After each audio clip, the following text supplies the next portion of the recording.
Thanks for tuning in. So, what about aliens?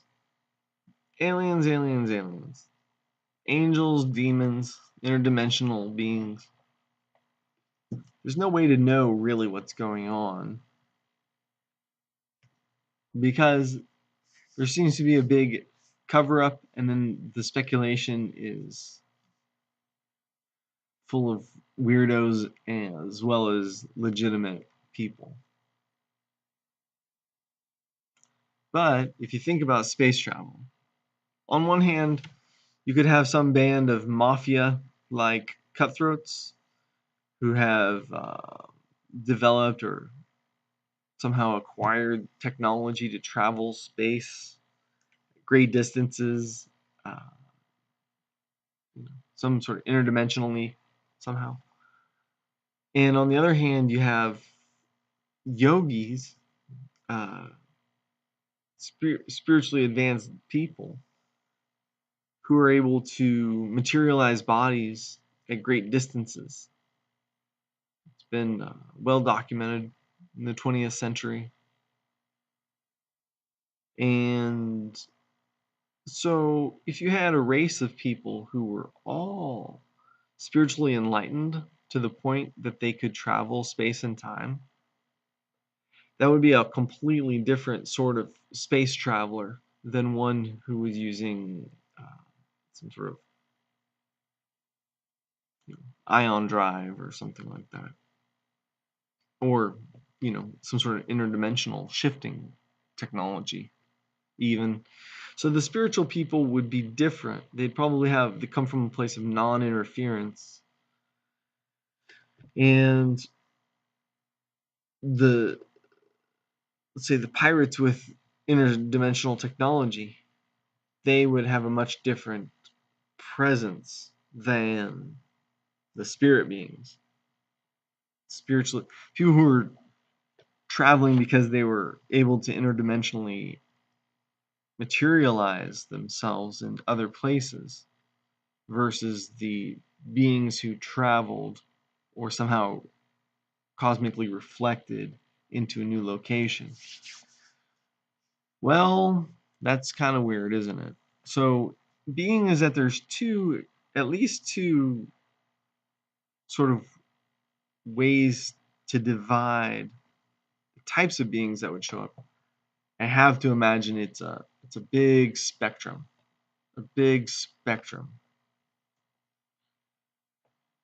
Do you think there's a little bit of a galactic religion, like religions that have actually?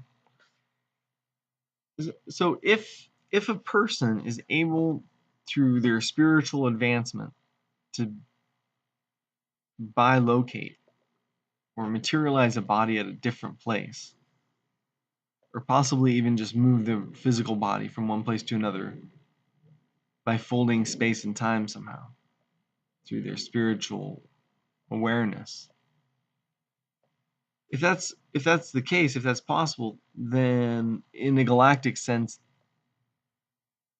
a culture living for 20,000 years would be a reasonable thing to consider. That we only have records back like, several hundred years, a couple thousand years.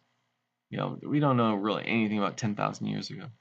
If you had a culture that was continually progressing for 20,000 years, 40,000 years, that'd be a reasonable thing to think is possible. That there would be a continuity of ideas and culture, in fact, for tens of thousands of years. That's a reasonable thing to consider. And if this interdimensional travel through consciousness evolution is a real possibility, it's possible that in those tens of thousands of years of culture, they would have enshrined that and somehow caused, whether through intention or just through default, a religion to form where spiritual values are the correct or a path in and of themselves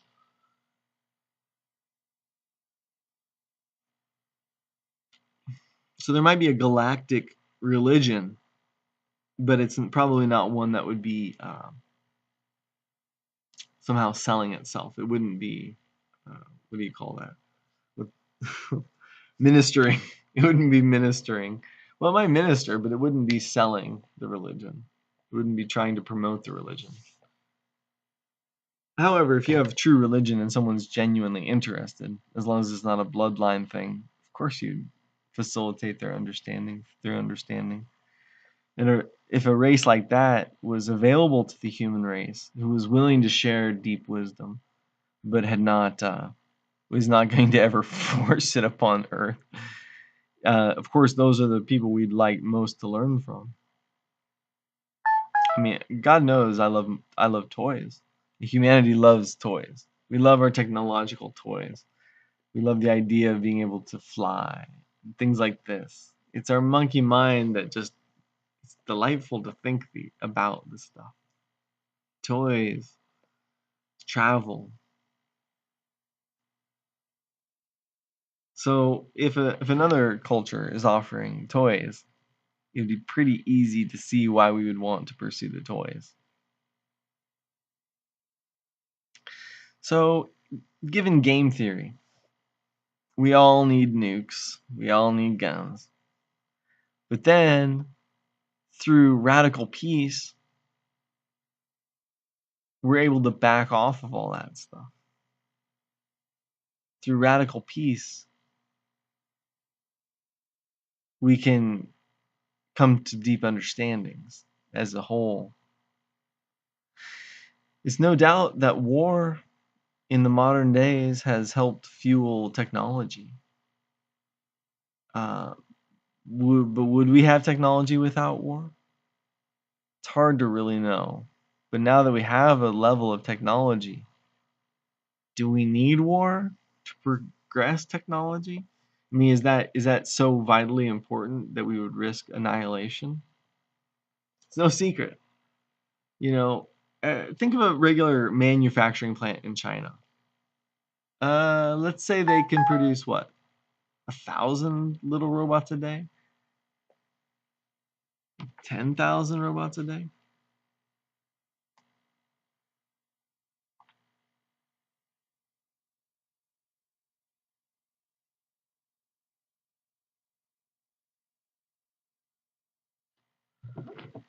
I'm sorry.